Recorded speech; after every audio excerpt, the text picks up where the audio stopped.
रामायण महाकाव्य एक सनातन धर्म का प्रमुख ग्रंथ है, जिसे धार्मिक, पौराणिक, ऐतिहासिक और दार्शनिक ग्रंथ भी कहा जाए तो भी गलत नहीं है। रामायण महाकाव्य के हर पन्ने पर अनेक रहस्य और रोमांच छुपा है। रामायण की सबसे बड़ी घटना भगवान राम का वनवास माना जाता है। रामायण के अनुसार कैकेयी ने महाराज दशरथ से भगवान राम के लिए 14 वर्ष का वनवास मांगा था, जिस कारण रावण का अंत हो सके।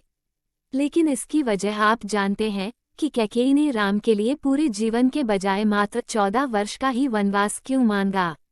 आइए जानते हैं इस कहानी के पीछे क्या कारण है। महाराज दशरथ की तीसरी पत्नी कैकेयी भगवान राम को अपने बेटे भरत से भी ज्यादा प्रेम करती थीं। उन्हें राम से बहुत आशाएं थीं। जब कैकेयी ने भगवान राम से 14 वर्ष का वनवास मांगा था तो सबसे ज्यादा भरत दुखी हुए थे, क्योंकि भरत जानते थे कि माता राम से बहुत प्रेम करती हैं। किंतु आपको जानकर हैरानी होगी, क्योंकि देवताओं ने ही कैकेयी से यह काम करवाया था। इसके पीछे भी एक रोचक कथा।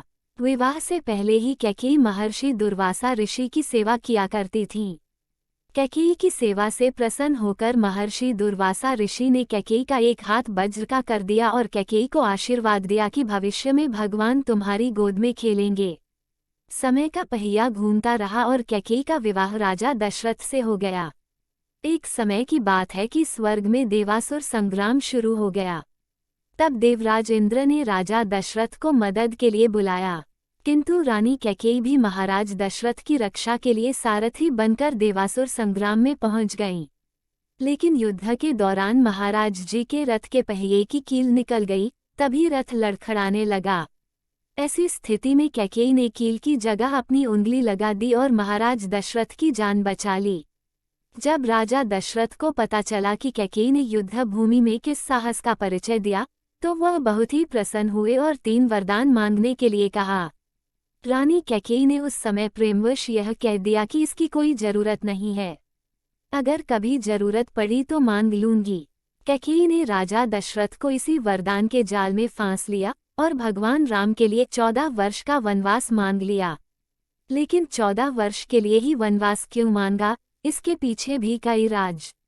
कैकेयी 14 वर्षों का वनवास मांगकर यह समझाया कि अगर व्यक्ति को युवावस्था में 14 यानी 5 ज्ञानेंद्रियां कान, नाक, आँख, जीभ और त्वचा तथा 5 कर्मेंद्रियां वाक, पानी, पाद, पायु, उपस्थ तथा मन, बुद्धि, चित्त और अहंकार को वनवास यानी एकांत आत्मा को वश में रखेगा, तभी अपने अंदर के घमंड को त्याग कर राक्षस रावण को मार पाएगा। दूसरी बात यह थी कि रावण की आयु में मात्र 14 ही वर्ष शेष थे। प्रश्न उठता है कि यह बात कैकेयी कैसे जानती थी। किंतु ये घटना घट तो रही थी अयोध्या में, लेकिन यह योजना देवलोक की थी। कोप भवन में कोप का नाटक हुआ था। कैकेयी को राम पर पूरा भरोसा था, लेकिन दशरथ को नहीं था। इसलिए उन्होंने पुत्र वियोग में प्राण गंवा दिए, लेकिन कैकेयी हर जगह बदनाम हो गईं। कहा जाता है कि अजसू पिटारी तासु सिर, गई गिरामती फेरी। सरस्वती जी ने मंथरा की बुद्धि में अपनी योजना डाल दी। उसने भी कैकेयी को वही सब सुनाया, समझाया और कहने के लिए उकसाया जो सरस्वती जी करवाना चाहती थीं। इसके सूत्रधार स्वयं ही श्री राम थे, उन्होंने ही यह योजना बनाई थी। माता कैकेयी यथार्थ जानती थी। जो नारी युद्ध भूमि में राजा दशरथ के प्राण बचाने के लिए अपना हाथ रथ के धुरे में लगा सकती है, रथ संचालन की कला में निपुण, वो राजनीतिक परिस्थितियों से अनजान कैसे रह सकती। माता कैकेयी चाहती थी कि मेरे राम का पावन यश 14 भुवनों में फैल जाए, और यह सब बिना तप और बिना रावण वध के संभव नहीं था। कैकेयी यह भली भांति जानती थी कि अगर राम अयोध्या के राजा बने तो रावण का वध नहीं कर पाएंगे, इसलिए वन में तप जरूरी था।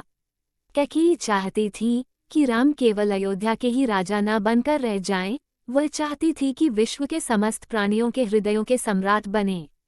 इसीलिए राम को अपनी साधित, शोधित इंद्रियों तथा अंतःकरण के तप के द्वारा तदर्थ सिद्ध करना होगा। देवलोक में बनाई गई इस योजना का केंद्र राक्षस का वध था, तथा महाराज अनरण्य के शाप का समय पूर्ण होने में 14 वर्ष ही शेष थे, जो शाप उन्होंने रावण को दिया था कि मेरे वंश का ही राजकुमार तेरा वध करेगा। जिस कारण भगवान राम ने रावण का वध किया और देवलोक की योजना सफल हुई। किंतु रामायण और महाभारत दोनों ग्रंथों में ही 14 वर्ष वनवास की बात हुई है। रामायण में भगवान राम को 14 वर्ष का वनवास भोगना पड़ा, जबकि महाभारत में पांडवों को 13 वर्ष वनवास और 1 वर्ष का अज्ञातवास गुजारना पड़ा था। लेकिन इसके पीछे ग्रह गोचर भी मानते हैं कि उन दिनों मनुष्य की आयु भी आज के जमाने से बहुत ज्यादा होती थी, इसलिए ग्रह नक्षत्र की दशावधि भी ज्यादा होती थी।